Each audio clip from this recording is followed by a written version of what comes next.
नमो भगवते वासुदेवाय। शुक्लाम्बरधरं विष्णुं शशिवर्णं चतुर्भुजं प्रसन्नवदनं ध्यायेत् सर्वविघ्नोपशान्तये। गुरवे सर्वलोकानां विषजे भवरोगिणां निधये सर्वविद्यानां दक्षिणामूर्तये नमः। जन्माद्यस्य यतोऽन्वयादितरदच्चार्तेष्वभिघ्नस्वराट् तेने ब्रह्महृदाय आदिकवये मुह्यन्ति यत्सूरयः। तेजो वारिमृदां यथा विनिमयो यत्र त्रिसर्गो मृषा धाम्ना स्वेन सदा निरस्तकुहगं सत्यं परं धीमहि। धर्म प्रोञ्चितकैतवोऽत्र परमो निर्मत्सराणां सदा वेद्यं वास्तवमत्र वस्तु शिवदं तावत्रयोन्मूलनम्।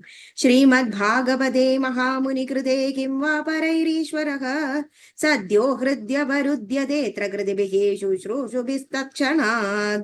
निगमकल्पतरोर्गलितं फलं शुगमुखादमृतद्रवसंयुधं पिबद भागवतं रसमालयं मुहुरुहौ रसिका भुवि भावुकाः। नारायणं नमस्कृत्य नरं चैव नरोत्तमं देवीं सरस्वतीं व्यासं ततो जयमुदीरयेत्। यं प्रव्रजन्तमनुपेतमपेतकृत्यं द्वैपायनो विरहकादर आजुहाव पुत्रेदि तन्मयतया तरवोऽभिनेदु तं सर्वभूतहृदयं मुनिमानतोऽस्मि। यस्वानुभावमखिल श्रुतिसारमेघम् आध्यात्मदीपम् अतितीक्ष्यतां तमोन्दं संसारिणां करुणयाः पुराणगुह्यं तं व्याससूनुमुपयामि गुरुं मुनीनां। मूकं करोति वाचालं पङ्गुं लङ्घयते गिरिं यत्कृपातमहं वन्दे परमानन्दमाधवम्। यं ब्रह्मा वरुणेन्द्र रुद्रमरुद स्तुन्वन्ति दिव्यैस्तवैः वेदैः साङ्गपदक्रमोपनिषदैः गायन्ति यं सामगाः। ध्यानावस्थित तद्गतेन मनसा पश्यन्ति यं योगिनो यस्यान्तं न विदुःसुरासुरगणा देवाय तस्मै नमः। कोमलं कूजयन् वेणुं श्यामलोऽयं कुमारकः वेदवेद्यं परं ब्रह्म भासतां पुरतो मम। भूतैर्महद्भिर्य इमा पुरो विभुः निर्माय चेदे यदमूषु पूरुषः भुङ्क्ते गुणान् षोडश षोडशात्मक सोऽलं कृषिष्ट भगवान् वजासि मे। सच्चिदानन्दरूपाय विश्वोत्पत्त्यादिहेतवे तावत्रय विनाशाय श्रीकृष्णाय वयं नुमः। श्रीहरे नमः श्रीहरे नमः। गोपिका जीवनस्मरणं गोविन्द गोविन्द। अथ चतुर्दशोऽध्यायः। श्रीशुक उवाच निशम्य कौशारविणोपवर्णितां हरे कदां कारणसूकरात्मनः पुनः स पप्रच्छ तमुद्यताञ्जलिर्नच्चातितृप्तो विदुरो धृतव्रतः।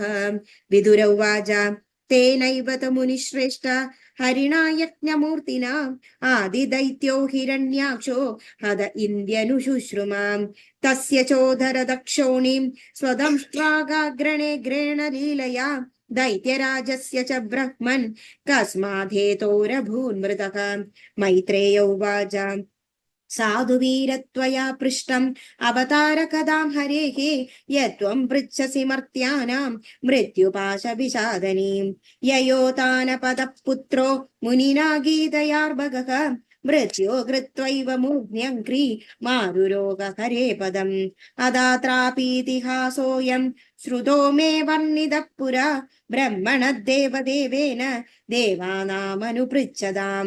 दिदिग्धाक्षायाणि चत्तर्मारीचं कश्यपं पदिम् अपत्यकामा च गमे सन्ध्यायां पृच्छयार्दिताम्। इष्ट्वाग्निजिह्वं पयसा पुरुषं यजुषां पदिं निम्लोचत्यर्क आसीनम् अग्न्यगारे समाहितम्।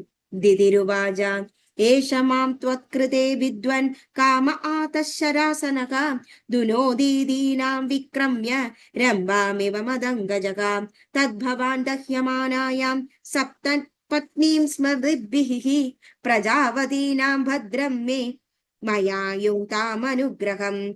भर्तर्याप्तोरुमानानां लोकानाविशदे यशः पदिर्भवद्विधो यासां प्रजया ननु जायते।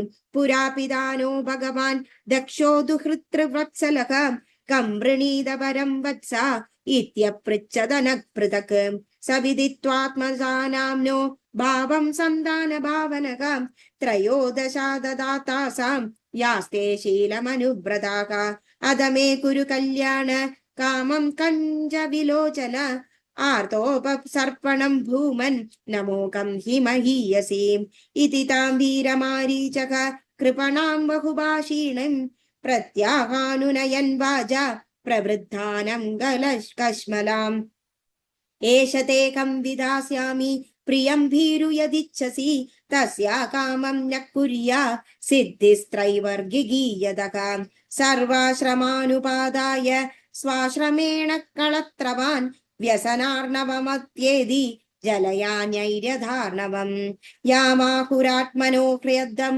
श्रेयस्कामस्य मानिनी यस्यां स्वधुरमध्यस्य पुमां शरदि विज्वरक यामाश्रित्येन्द्रियारातीन् दुर्जयान्नितराश्रमैः वयं जयेम केलाभिर्दस्युं दुर्गपतिर्यथा न वयं प्रभवस्तां त्वाम् अनुकर्तुं गृहेश्वरी अप्यायुषा वा कात्स्येन ये चान्ये गुणगृध्नवः अधापि काममेदं ते प्रजात्यैकरवाण्यलं यदा मां नादिवोचन्ति मुहूर्तं प्रतिपालय एषा घोरतमा वेळा घोराणां घोरदर्शना चरन्ति यस्यां भूतानि भूदेशानुचराणिः एतस्यां साध्वी सन्ध्यायां भगवान् भूतभावनः परीतो भूतपर्षद्भिर्वृणेषाडति भूतराड् श्मशानचक्रानिलधूलिधूम्र विकीर्ण विद्योत चडाक्वलापक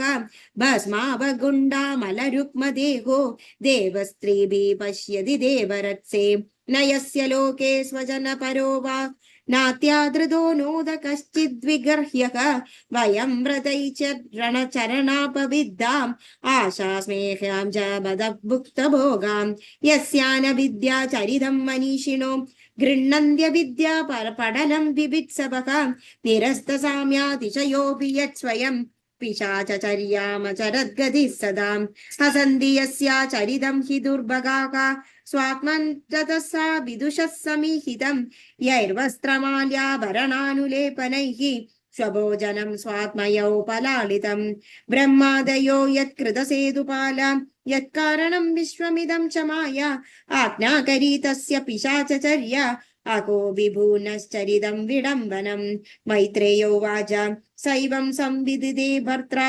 मन्मथोन्मन्नितेन्द्रिया जग्राहवासो ब्रह्मर्षेर्वृषलीवागदत्रवा स विदित्वाद भार्याया तं निर्बन्धं निविकर्मणि नत्वाधिष्ठाय रहसि तयाथोपविवेशः अदोपस्पृश्य सलिलं प्राणानायम्यवाग्यतः ध्यायन्यजावविरजं ब्रह्मज्योतिः सनातनं दिदिस्तु व्रीडिता तेन कर्मावद्येन भारत उपसंगम्य विप्रषि मधो मुख्यभ्यभाषद दिदिरुवाच मामे गर्भमिमं ब्रह्मन् भूतानां वृषभो वदीत् रुद्रपतिर्हि भूतानां यस्याकरवमहंसं नमो रुद्राय महते देवायोग्राय मिडूषे शिवाय न्यस्त्यदण्डाय धृतदण्डाय मन्यवे स न प्रसीदतां भामो भगवानुर्वनुग्रहः व्याधस्याप्यनुकम्प्यानां त्रीणां देवसदीपतिः मैत्रेय उवाच स्वसर्गस्वाशिषं लोक्याम् आशासानं प्रवेपतिं निर्वृत्तसन्ध्या नियमो भार्यामाह प्रजापतिः कश्यप उवाच अप्रायत्यादात्मनस्ते दोषान्मौकर्ति कादुद मन्निदेशाधिचारेण देवानां चाधिहेळनात् भविष्यदस्तभाभद्रा वभद्रे जाडरादमौ लोकान् सापाल श्रीचण्डी मुकुराकान्द्रदिशस्यते प्राणिनां हन्यमानानां दीनानामकृदागसां स्त्रीणां निग्रह्यमाणानां कोपितेषु महात्समुः तदा विश्वेश्वर क्रुद्धो भगवान् लोकभावनः हनिष्यत्यवतीर्यासौ यदाद्रीन् शतपर्वदृक् दिदिरुवाच वदं भगवता साक्षात् सुनाभोदार बाहुना आशंसे पुत्रयोर्मह्यं कामाक्रुद्धाद् ब्राह्मणाद् विभो न ब्रह्मदण्डदन्नस्य न भूतभयदस्य च नारगाश्चानुगृह्णन्ति यां यां योनिमसौ गतकाम् कश्यप उवाच कृतः शोकानुतापेन सद्य प्रत्यवमर्शनात् भगवत्युरुमाना च भवे मय्यपि चादरात् पुत्रः सैव्यत्तु पुत्राणां भवित्तैकसदां मदक गास्यन्ति यद्यस्य शुद्धं भगवद्यस्य सदा समम् योगर्हेमेव दुर्वर्णं भावयिष्यन्ति साधवक निर्वैरादिभिरात्मानं यच्छीलमनुवर्तितुं यत्प्रसादादिदं विश्वं प्रसीदति यदात्मगं सद्वदृक् भगवान् यस्य तोषदेनन्ययादृशा स वै महाभागवतो महात्मा महानुभावो महदा महिष्टका प्रवृद्धभक्त्या ह्यनुभाविदाशये निवेश वैकुण्ठमिमं विहास्यति अलम्बडशीलधरो गुणाकरो हृष्टः परर्ध्या व्यदितो दुःखितेषु अभूतशत्रुर्जगदः शोकहर्ता नैकाधिकं तावविमूढव्राजकम् अन्तर्बहिश्चामलमब्जनेत्रं स्वपूरुषेष्टानुगृहीतरूपं पौत्रस्तव श्रीललनालमरामं द्रष्टासुरल्कुण्डलमण्डिताननं मैत्रेयोवाच श्रुत्वा भागवतं पौत्रम् अमोदिदद्दिदिर्भृशं पुत्रयोषद्वदं कृष्णात् विदित्वा श्रीमन्महात्मनाः इति श्रीमद्भागवते महापुराणे पारमहंस्यां संहितायां तृतीयस्कन्धे दिदिकश्यप संवादे चतुर्दशोऽध्यायः। श्रीहरे नमः श्रीहरे नमः। गोपिका जीवनस्मरणं गोविन्द गोविन्द।